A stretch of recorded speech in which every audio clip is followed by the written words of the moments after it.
경제를 보는 깊이 있는 시선 딥사이트 시간입니다. 2022년도 어느덧 3개월이 지났네요. 우리가 3개월 동안에 들었던 단어들이 긴축, 인플레이션, 금리 인상, 전쟁 뭐 이런 것들입니다. 굉장히 시장이 어려웠다는 걸 얘기하는데요.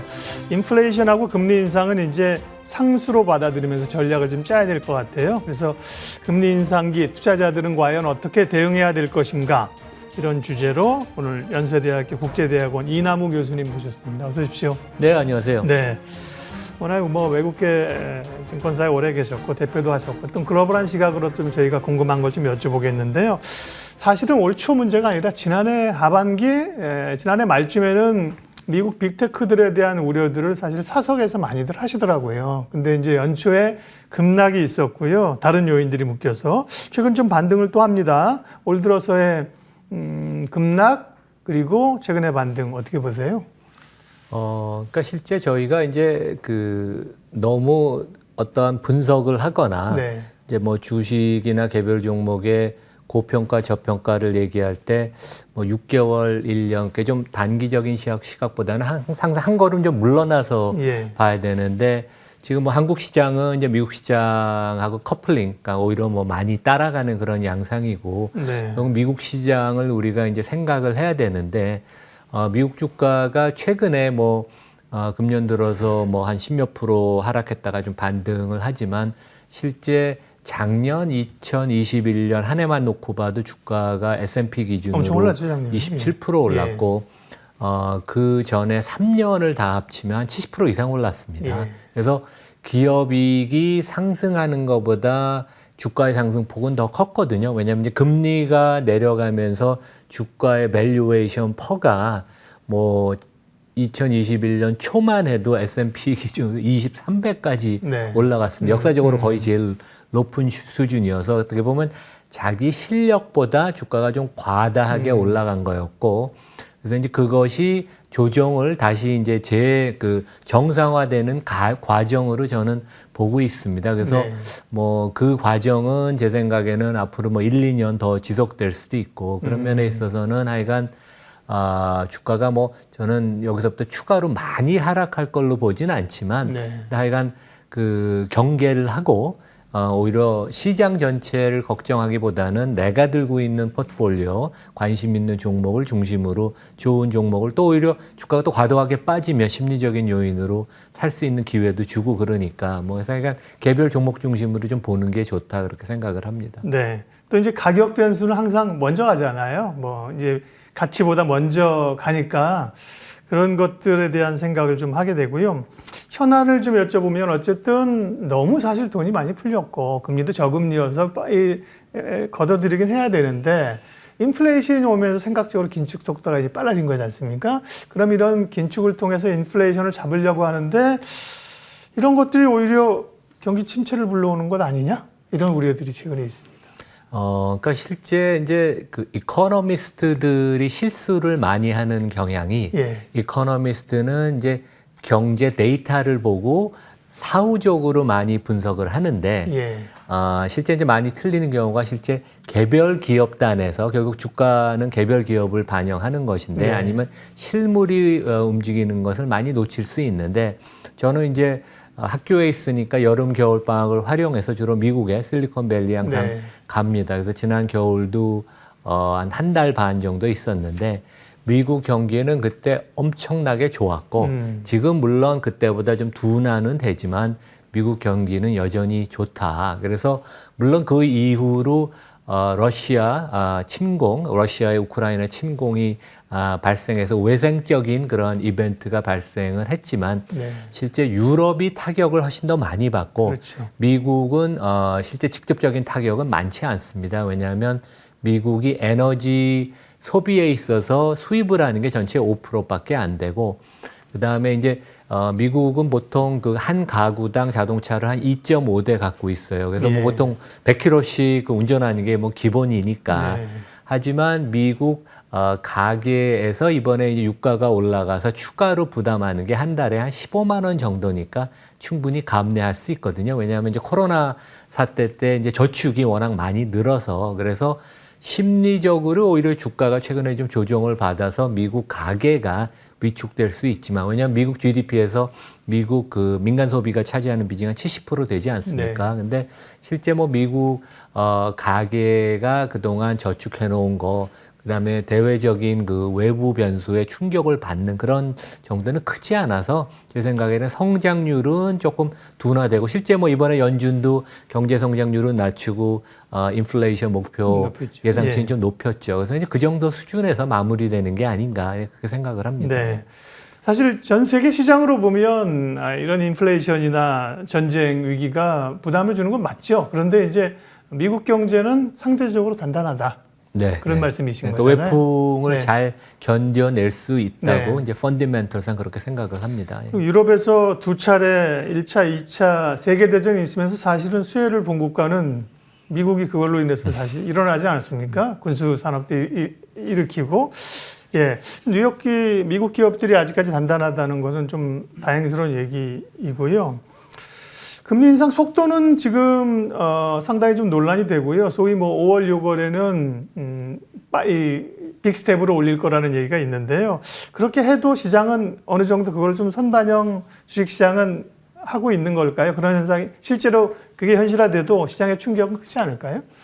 그러니까 실제 그 파웰 의장이 가장 최근 그 연준 회의 이후 밝힌 금년, 내년, 그 다음에 이제 그 멤버들이 이제 그 금리 전망을 해서 이제 그것의 평균치를 갖고 우리가 보통 금리 전망을 하잖아요. 네. 그래서 올해 연말에 1.9%, 내년에 기준금리 기준으로 내년에 2.8%를 생각해서 로드맵은 정해졌고, 저희가 그것에 대해서 논란이 많았는데, 물론 이제 그것도 실제 무빙 타겟이니까 더 상향될 수도 있고 하향될 수도 있죠. 그래서 뭐 5월에 다음 이제 연준 열리는 네. 게 5월인데 25bp를 가든 50bp를 가든 뭐 그 자체는 큰 의미는 없다고 생각해요. 왜냐하면 우리가 가야 되는 방향성이 이정표가 정해져 있으니까. 있으니까.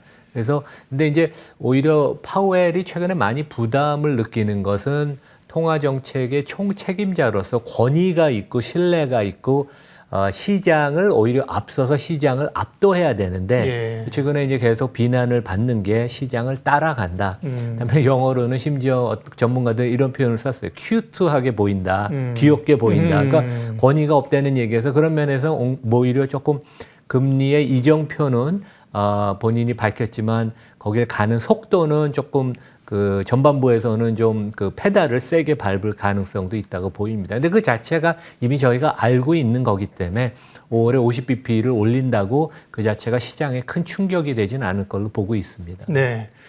연세대학교 국제대학원 이남우 교수님 만나고 있습니다. 사실 작년 재작년에 그 월가에서 스타가 된 분이 그 캐시 우드 아닙니까? 그래서 성장주에 대해서 굉장히 공격적인 그리고 좋은 성과를 냈는데 하늘까지 자라는 나무는 없다. 결국 이제 기술주가 꺾이고 최근에는 이제 좀 나이 많이 먹었다고 홀대하던 워렌 버핏이 다시 좀 살아나는 그런 기운인데요. 사실은 뭐 이제 성장주 가치주 이분법으로 가려면 안 된다는 걸 또 투자자들이 많이 알고 있는데요.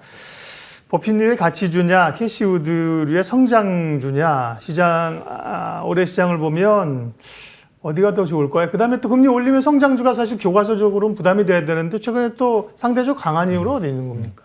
그 워런 버핏이 실제 뭐 어떻게 보면 가치주도 아니에요. 성장성이 높은 기업을, 좋은 기업을 적당한 가격에 사는 거니까. 근데 이제 가치주라고 보통은 많이 알려져 있고, 캐시 우드는 물론 공격적으로 이제 기술주, 그 혁신 기업에 투자를 하는데, 이분이 이제 독립적인 자기 회사를 만들기 전에 그 전에는 얼라이언스 캐피털의 이제 글로벌 테마 펀드를 뉴욕에서 운영했었어요. 그래서 이제 그 아시아 팀을 이제 제가 메릴린치 있을 때 우리 세일즈맨들이 커버도 하고, 그래서 상당히 옛날에는 정통으로 투자를 잘 하고 그 레퓨테이션도 좋은 분인데, 제 생각에 자기 회사를 하고 나서는 처음엔 잘했는데 과연 운영력으로서 본인이 책임 있게 하는지 저는 그런 의문을 들었어요. 왜냐하면 작년 초에 제가 깜짝 놀란 게, 제가 근무했던 이제 뭐 증권사 우리 퇴직임원 방이 있는데 거기서도 그 캐시 우드가 이 펀드를 한국에서 공격적으로 판다고. 그리고 제가 이제 이번에도 미국 갔을 때 보니까 작년 초에 엄청나게 미국의 젊은이들이 캐시 우드 ETF를 많이 샀더라고요. 네. 근데 이제 운영이라는 거는 원래 외로운 직업이어서 잘하려면 이렇게 언론에 노출도 많이 되고 그러면 안 됩니다. 혼자 고민하고 기업 분석도 하고 그 최고 경영장도 만나고 그러는데 이분은 언제 분석을 하고 언제 그 고민을 하는지 모르겠어요. 그리고 본인이 갖고 있는 애널리스트는 다 젊은 사람들이거든요. 본인이 다 의사결정을 해야 되는데 그래서 최근에는 거품이 너무 많이 낀 것 같고 그런 운영 스타일을 바꾸지 않으면 네. 되게 저는 뭐 좋지 않을 거라고 계속 생각을 하고 그래서 저희가 중심을 잡아야 되는 것은 주식이라는 거는 그 기업의 성장을 사는 거니까 가치주, 순수 너무 가치주보다는 성장을 두 자리 정도 가까이 할 수 있는 기업을 주가가 많이 빠졌을 때 적당한 가격에 사서 기다리는 시간과의 게임. 저는 그렇게 생각을 합니다. 그래서 네.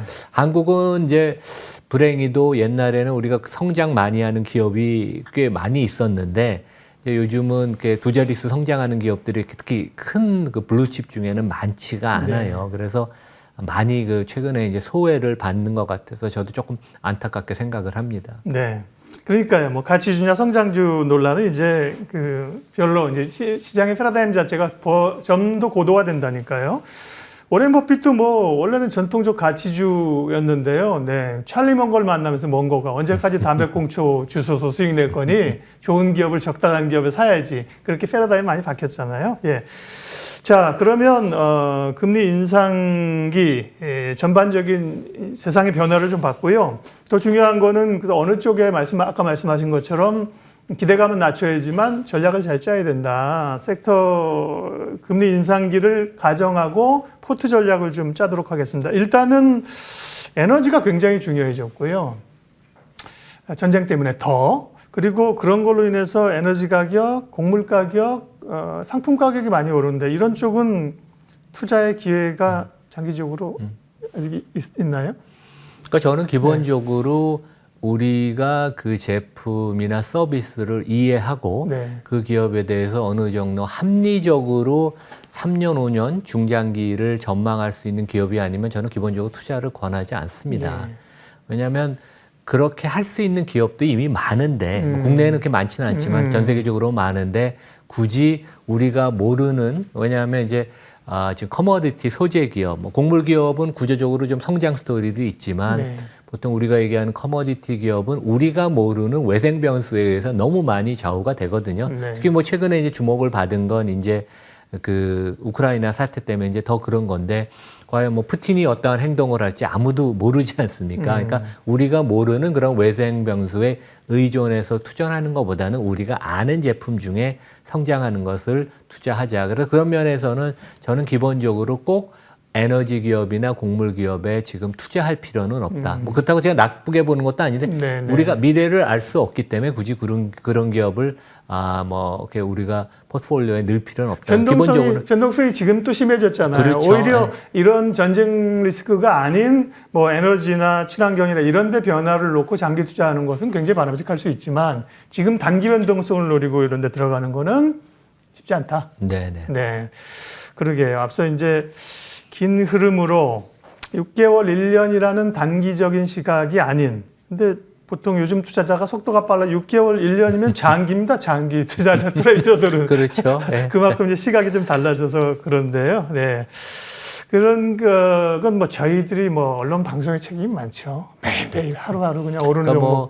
정보의 홍수니까 뭐 어쩔 수 없죠. 근데 이제 그런 와중에도 이제 본인이 흔들리지 말고 좀 이렇게 자기가 그 펀디멘털한 기업이나 그 경쟁사를 계속 뉴스를 폴로한 근데 그런 정보는 또 언론이 계속 주시니까 수업료가 시간이 좀 필요합니다. 그래서요. 그러면 기본적으로 이제 이전에도 인플레 시대가 없었던 건 아니지 않습니까? 금리 인상기가 있었죠. 근데 지금은 우리가 최근에 겪어온 거는 그 반대 상황이기 때문에 인플레이션과 금리 인상기를 소위 이 파고를 넘을 수 있는 그래서 정말 좀 성과를 좀 더 압도적으로 낼 수 있는 그런 섹터나 종목은 어떤 것들일까요? 그러니까 원래 그 인플레이션이 주가에 좋은 겁니다. 왜냐하면 그러니까 경제가 너무 또 뜨거워도 주식시장에는 안 좋듯이 인플레이션이 최근같이 뭐 미국 같은 데 이제 8% 오르고 국내도 한 3, 4%니까 너무 인플레가 심하면 주가에 좋지는 않지만 왜냐하면 주가의 밸류에이션 퍼에 네. 악영향을 미치니까. 근데 기본적으로 적당한 인플레이션은 좋고 미국의 과거 한 50년 데이터를 보면 CPI 소비자 물가가 연한 4% 올랐어요. 네. 그래서 그만큼 특히 이제 상장된 기업들은 그래도 좀 검증된 좋은 기업이니까 가격 전가력, 프라이싱 파워가 있죠. 그래서 자기가 물량을 좀 판매 물량을 늘리고 제품 가격을 특히 원가가 상승할 때 고객한테 전가할 수 있으면 기업 이익 증가율이 상당히 늘어나는 거여서 우리가 인플레이션이라고 해서 무조건 나쁘게 생각하지는 말자. 특히 주식 투자가 네, 입장에서. 근데 이제 지금같이 인플레이션이 너무 과다하면 이제 시장에 좋지는 않지만 그래서 중요한 것은 금리가 그러니까 인플레이션 올라가면 이제 금리가 올라가니까 이런 경우에 이제 수혜를 받는 건 이제 금융주 뭐 1년 이상 지금 뭐 국내도 그렇고 해외에서 많이 올랐죠. 그런데 뭐 금리가 앞으로도 계속 많이 오를 테니까 1, 2년 이상. 그래서 금융주는 여전히 매력이 있고 국내도 뭐 제 생각에는 밸류에이션이 여전히 괜찮고 네. 배당도 꽤 많이 하고 미국도 보면 최근에 뭐 금융주들 그러니까 지주사죠. 보통 JP 모건, 뱅크 오브 아메리카, 모건 스탠리 이런 데들 다 주가들이 좀 최근에 조정을 받아서 반등을 하긴 했지만 여전히 매력이라고 보고 그다음에 이제 프라이싱 파워, 가격 전가력이 있는 기업. 그래서 뭐 대표적인 거는 이제 되게 좀 산업적 지금 말씀하신 건 산업 측면이라기보다는 산업도 있겠지만 사실 기업의 파워가 또 중요하겠네요. 그렇죠. 예. 그래서 뭐 대표적인 건 테슬라죠. 예. 다른 데 가격을 못 올리는데도 여기도 뭐 몇천 계속 불씩 올리죠. 지금 올리니까. 네. 그다음에 이제 소비자 기업 중에서는 뭐 P&G 같은데 네. 그러니까 생필품 파는데 헐시 초콜릿 파는데 그다음에 뭐 크게 보면 빅테크도 인플레이션의 영향을 뭐 거의 받지는 않습니다. 네. 물론 이제 인건비가 너무 올라가면 여기는 이제 그 임금이 높은 소프트웨어 엔지니어, 디벨로퍼들이거든요. 수억씩 받는 사람들. 그래서 이제 그런 원가 상승의 압력은 있지만 또 보상의 상당 부분은 주식으로 하니까. 그래서 빅테크도 인플레이션 상황에서는 상당히 괜찮을 수 있다. 그래서 그 마진의 스퀴즈를 별로 안 받는다. 그렇게 볼 수 있겠습니다. 예. 이남우 교수님은 뭐 외국계 증권사 대표를 하셨고요. 국내 센터장도 하셨고 그래서 좀 더 궁금한 게 여쭤본 게 최근에 어쨌든 간에 시장이 구조적으로 좀 오르려면 외국인들이 좀 주식을 사줘야 되는데 지금 살 수 있는 환경은 아닌데 사면 삼성전자를 산단 말이죠. 삼성전자나 반도체에 대한 시각 내지는 지금 바라보는 외국인들의 시각은 어떨까요? 그러니까 최근에 보면 이제 저도 이제 현역이 아니어서 예. 요즘 이제 펀드 플로우는 잘 몰라서 외국증권사에서 뭐 영업하는 대표나 이제 트레이딩하는 이제 후배들하고 얘기를 해보면 네. 최근에는 이제 중국을 투자가 가능한 이게 과연 중국에 투자하는 게 맞냐 이제 그런 근본적인 질문을 던지면서 중국을 구조적으로 아주 팔아치우는 투자가들이 많고 네. 그 자금이 결국 어디로 가느냐 그래서 대만 인도, 아세안으로 가고 불행히 한국으로는 오지는 않습니다. 이제 새로 이번에 이제 그 당선인이 좀 더 그 기업적인 그러한 좀 성장의 모멘텀, 개혁 이런 걸 하면 조금 이제 모멘텀이 물꼬가 틀 수는 있지만 시장 전체로도 뭐 주가가 비싸진 않지만 뭐 적정한 수준으로 외국 투자가가 평가를 하는 것 같고 삼성전자도 뭐 올해도 상당히 잘 하고 있습니다. 이익률도 상당히 높을 텐데 퍼가 한 10배니까 비슷한 수준의 그 마이크론 미국에서 네. 이제 DRAM 전문 업체가 퍼가 한 8배예요. 그래서 이 정도면 뭐 적정한 수준이 아닌가. 그래서 뭐 크게 기대를 하지도 않고 큰 모멘텀이 있을 것 같지도 않고 그다음에 삼성전자 경영진이 친기업 주주 친화 정책을 할 가능성도 뭐 당장은 없어 보이니까 그런 면에서는 별로 관심이 없는 나라, 관심이 없는 기업으로 이제 뭐 불행히도 지금 됐습니다. 예. 그러게요. 시장의 객관적인 희망사항하고 팩트하고는 다른 거잖아요. 객관적인 글로벌 투자자들이 바라보는 삼성전자에 대한 시각을 잘 정리해 주셨습니다. 자동차 얘기를 하겠습니다. 사실 자동차가 아니라 이제 모빌리티라고 얘기를 해야 되는 거고요. 전통적인 현대기아차는 상당히 어려움을 겪고 있는 반면에 새로운 모빌리티에 대한 기대감으로 친환경차 2차 전지, 또 뭐 그를 포함한 모빌리티, UAM 이런 쪽은 상당히 변화가 많습니다. 자동차 그리고 2차 전지가 워낙 작년에 뜨거워갖고요. 올해 고생하시는 분들 많아서 궁금해하실 것 같습니다. 어떠세요, 시각? 그러니까 저도 현대차가 뭐 특히 정의선 회장이 아주 좋은 훌륭한 리더십을 발휘하고 전략도 되게 잘 하고 네. 그다음에 전기차를 잘 만들어서 미국, 유럽에서 반응이 되게 좋죠. 물론 중국 같은 데 지금 어려움을 겪지만 그래서 작년 이후로 주가가 좀 괜찮지 않을까 이제 내심 그런 기대를 했는데 어떻게 보면 블루칩 중에 가장 실망스러운 지금 기업인데. 아니 제품을 못 만들어서 뭐 팔지 뭐 만들어내지 못하니까요. 근데 뭐 이익률은 이제 현대차가 최근 분기가 6%, 기아차가 예. 7%니까 자동차 업체들이 아주 슈퍼카를 만드는 데가 아니면 영업이익률이 10% 넘어가는 경우는 없습니다. 그래서 네. 뭐 상당히 영업 쪽은 이제 선방을 어느 정도는 하는데 왜냐하면 이제 물량 요즘 못 만드는 거는 뭐 전 세계적으로 비슷한 현상이니까요. 근데 이제 그런 것 같아요. 그 왜 여기가 지금 시가총액에 보니까 현대차가 37조 원이더라고요. 네. 그래서 두 가지 이유가 좀 있는 것 같습니다. 전 세계적으로 하여간 완성차 업체들이 그 밸류에이션이 지금 다 이렇게 어떻게 보면 이제 그 천장에 부딪혀서 퍼가 낮은 수준에서 지금 유지가 되고, 그러니까 불확실성이 미래에, 그러니까 왜냐하면 이제 전기차 자율주행으로 가면서 네. 어디가 성공할지 아무도 모르니까, 그래서 이제 그런 그 리스크, 그 다음에 이제 사이클이 좀 꺾이는 거 아닌가, 이제 그런 걱정도 하는 것 같고, 그 다음에 결국 여기 경기 관련주거든요. 그래서 이제 밸류에이션을 높게 받지는 못하죠. 그게 하나인 것 같고, 두 번째는 좀 더 근본적으로 현대차의 이슈인데, 독일도 이제 비슷한 그 노조가 되게 그 사회적으로 이제 노조가 독일은 되게 강해서 비슷한 문제를 volkswagen도 겪고 있는데 전기차로 이제 전환이 되면서 이 회사의 공장 이런 데들이 과연 앞으로 어떻게 변신을 바꿀 수 있냐, 그 다음에 인원 구조 조정을 어떻게 할 것인가. 그래서 지금 현대차의 자산으로 잡혀 있는 그런 공장 라인, 인력 이런 게 과연 자산인가 부채인가, 그거에 대한 근본적인 궁금증이 있는 것 같고, 이런 식으로 주가의 발목을 잡는 건 현대차뿐만 아니라 이제 독일, 노조가 강한 독일도 상당히 지금 이제 주가의 그런 걸림돌이 되고 있습니다. 그래서 그런 점이 근본적으로 해결하기가 쉽지가 않기 때문에 되게 주가에 어떻게 보면 그 상승을 좀 저해하는 요인이 되지 않을까 그렇게 생각을 합니다. 네. 마지막으로 이제 금리 인상기, 인플레이션 시대 투자 전략을 말씀드린다고 했는데 포트폴리오 전략을 좀 마무리하겠습니다. 사실은 교수님도 뭐 대표시들 그렇고 굉장히 주식시장에 오래 계셨지만 사실은 작년 같은 동학개미 운동 이런 거는 굉장히 좀 이상적이고 굉장히 또 특이한 상황이잖아요. 그렇죠. 근데 이제 어려움을 겪고 있습니다. 그래서 개인 투자자들이 어떻게 올해를 좀 버티고 살아남아야 될까요? 그러니까 저도 실제 시장에 있은 지는 30년쯤 됐죠. 그래서 이제 저도 뭐 제 유튜브를 열고 그런 게 이게 어떻게 보면 처음으로 우리 전 국민이 주식 투자 문화가 생기는 네. 건데 잘 자리 잡으면 좋겠다. 이제 그런 마음인데, 투자는 결국 리스크를 관리하는 게 제일 중요하거든요. 실수를 하지 않는 게. 그래서 뭐 미국 주식이 또 좋다고 다 몰려갔는데 최근에 미국 주식 하락하는 거 보고 또 많이 놀라셨을 거예요. 그래서 우리가 잘 아는 한국 주식도 한 반 정도 하고, 그다음에 성장성이 높은 해외 주식, 미국 주식도 한 반쯤 하고, 그래서 이제 골고루 일단 투자를 하고, 그다음에 이제 장기적으로 우리가 좀 보자. 이제 그렇게 말씀을 드리겠습니다. 네, 딥사이트 연세대학교 국제대학원 이남우 교수님 오늘 함께 했습니다. 시간 주셔서 고맙습니다, 교수님. 감사합니다.